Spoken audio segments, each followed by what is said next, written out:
Manuel Valls, ministre de l'Intérieur, a annoncé la création de 15 zones géographiques où seront concentrés les moyens de lutte contre la délinquance.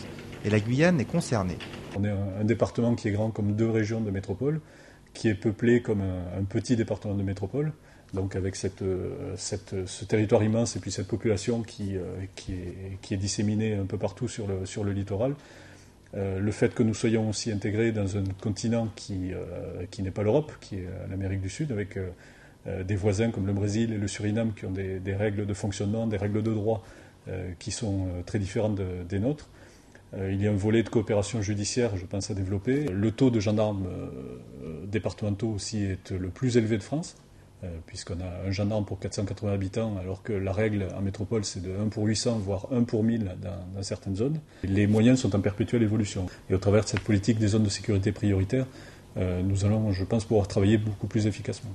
Chantal Berthelot appelle les pouvoirs publics à tenir compte des réalités locales pour mettre en place une action de sécurité renforcée dans la Guyane tout entière.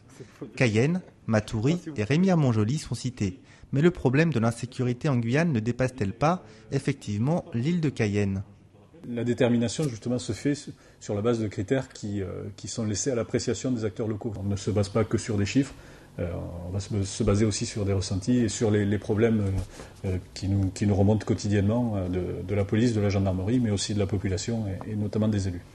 La philosophie des zones de sécurité prioritaire, c'est d'agir sur une zone déterminée. La copie devra être rendue au mois de septembre. Alors aujourd'hui, le ministère de l'Intérieur a déterminé 3 communes, Cayenne, Remire-Montjoly et Matoury. Demain, avec les propositions que nous ferons, nous allons voir jusqu'où étendre ce dispositif, parce qu'il ne s'agit pas de disperser les moyens et les actions, mais bien de cibler les zones sur lesquelles la sécurité et la délinquance peuvent poser de gros problèmes. Là, on parle de sécurité publique. On aurait pu aussi parler de sécurité civile ou de protection civile. On est à ce jour à 24 tués sur les routes de Guyane depuis le 1er janvier, alors que nous étions à la moitié, c'est-à-dire à 12 l'année dernière à la même époque. Je crois que les comportements routiers sont absolument déplorables. Là aussi, je crois qu'on a un volet important à faire et des efforts à faire en termes de sécurité.